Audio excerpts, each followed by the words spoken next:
Xi Jinping arrives in Sanya, Hainan, purpose, preside over the commissioning of the Fujian. With the Fujian entering service, the CCP has stepped into a three-carrier era, seemingly armed to challenge America's maritime dominance. It's also a key step in Xi's drive to build a maritime power. Yet the pink bubble euphoria over the Fujian's emals may be less a display of military strength than a tuition payment. Beijing is still busy with the aftermath of the fourth plenum, but Xi quietly headed south and landed in Sanya, Hainan.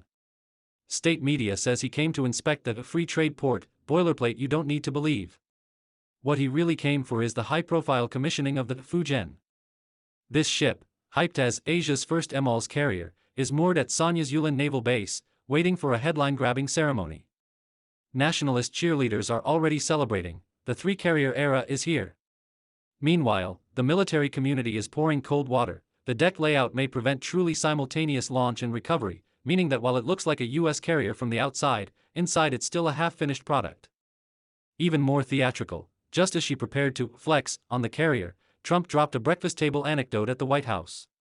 He said that at the Trump-Xi meeting in Busan he saw a row of PRC officials sitting beside Xi, ramrod straight, that when he asked one of them a question no one dared answer, and he joked, "I've never seen men so afraid." On one hand, Xi is rolling out a carrier in the South China Sea to stage maritime power. On the other, Trump used 3 lines in Washington to lay bare Zhong Nanhai's culture of fear. Same moment, same cast, aggressive outward posture, tongue-tied inward reality, that's the real story. Commissioning details leak, Xi to personally preside. Xinhua reported that on November 6 Xi Jinping was in Sanya, Hainan to hear a briefing on the Hainan Free Trade Port. The Free Trade Port sounds grand, but it's not the real reason. He came for the Fujian. Hong Kong Sing Tao Daily reported that the PRC's domestically built catapult carrier Fujian, hull number 18, is about to be commissioned at Yulin Naval Base in Sanya. With Xi now in Sanya, he's expected to attend. Ming Pao likewise noted that, by precedent, Xi, as CMC chairman, will personally preside over the ceremony in Sanya, then go on to Guangzhou for the November 9 opening of the National Games. On November 4, the Sanya Maritime Safety Administration issued a navigation warning. From 8 o'clock on the 4th to 1800 hours on the 6th, parts of the South China Sea would be closed for military training. Military analysts infer the commissioning is imminent. Beijing is itching for this. In September, Defense Ministry spokesman Zhang Xiaojiang called it the day everyone is looking forward to. On October 13, CCTV proclaimed that sea trials were complete and countdown to service had begun, soon ushering the plan into a three-carrier era. This is the day Xi has longed for. Once the PRC's third carrier Fujian enters service, Xi's dream of sharing the Pacific with the US moves a step forward, a key stride in building a maritime great power. Emal's showmanship and controversy. Unlike the ski jump takeoff on Liaoning and Shandong, the Fujian uses electromagnetic catapults, directly benchmarking the US Ford class.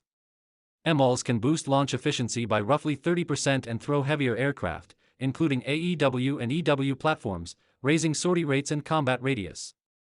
What Beijing craves even more is that a three-carrier era can in theory sustain a 365-day far seas presence, something near seas defense never achieved.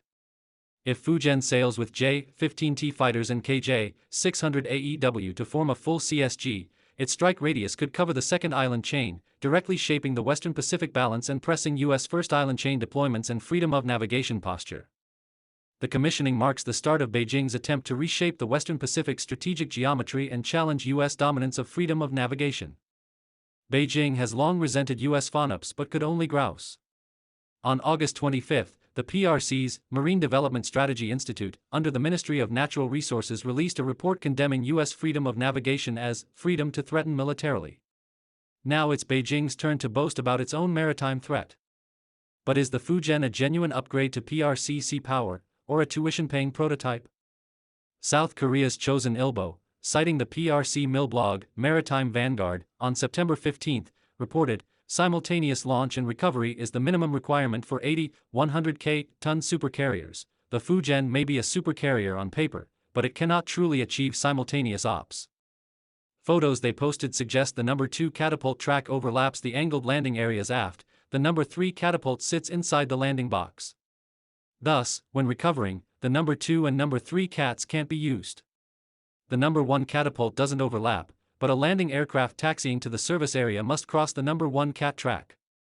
Given the heavy J-15's hard touchdowns and long rollout, during recoveries, the number 1 and number 2 catapults are effectively unusable. Nationalist hype centers on MLs, claiming Fujian outclasses the U.S. Ford.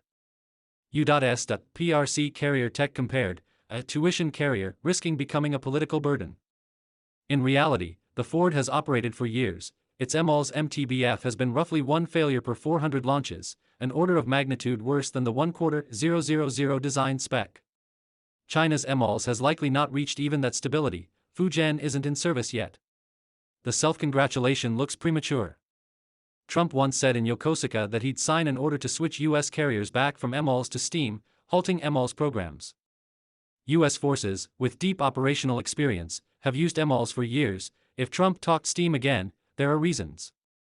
Reportedly, Fujian was originally designed for Steam CATs, and some current issues stem from that mid-build switch. With the hull structure already set, switching to MLs, which needs longer stroke, forced the jet blast deflectors to be moved aft, crowding other launch/recovery geometry and creating today's headaches.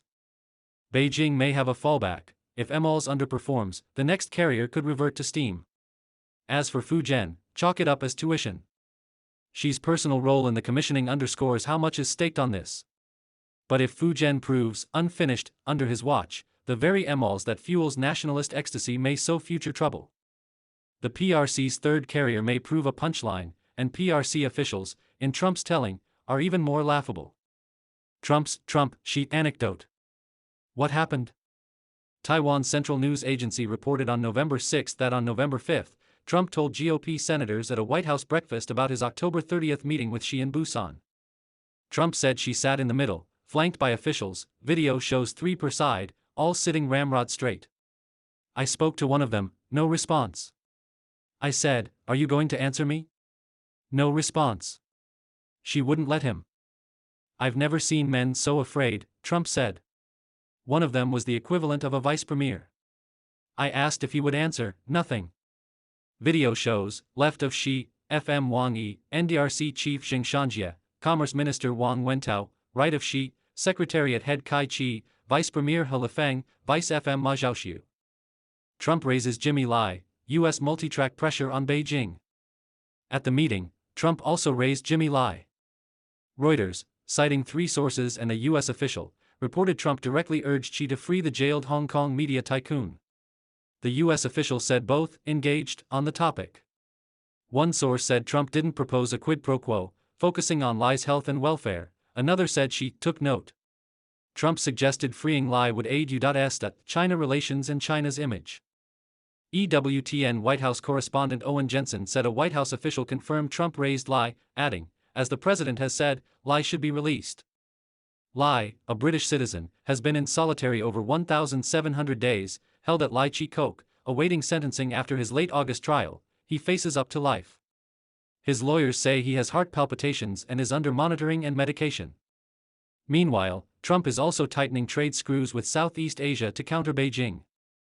The Financial Times, November 6, reported that new U.S. trade deals with Malaysia and Cambodia include poison pill termination clauses, an unusual diplomatic weapon in the strategic contest with China. If either country signs a competing deal that harms core U.S. interests or poses a material threat to U.S. security, Washington can terminate.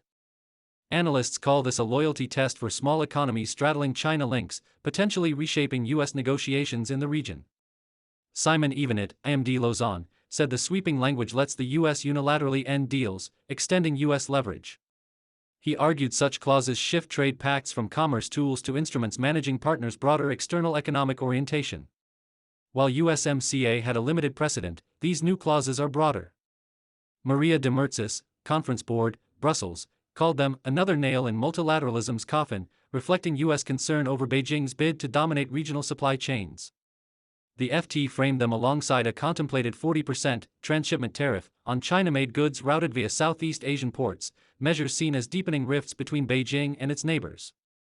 The Malaysia and Cambodia deals were part of a flurry of agreements during Trump's meetings with ASEAN leaders in Kuala Lumpur. Beijing's satellite propaganda on Taiwan, and why she needed the Trump-Xi meeting. On October 25, Beijing released Jilin-1 commercial satellite images of Taiwan, Sun Moon Lake, Alishan, Taipei, Hsinchu Science Park, declaring, all of it is China's. On November 1, the PRC embassy in Washington posted that from Jilin 1's view, every inch of China's Taiwan province is vibrant. Columnist Lin Baohua wrote in Liberty Times, November 5, Taiwan's vibrancy comes from freedom, unlike China's current lying flat and involution. Taiwan is not China's Taiwan province. He argued the October 31 imagery was a reflex to the Trump-Xi meeting, having the PRC embassy post it targeted the US. Trump had already said Taiwan is Taiwan, so she avoided raising Taiwan to prevent embarrassment. Why did she need the meeting?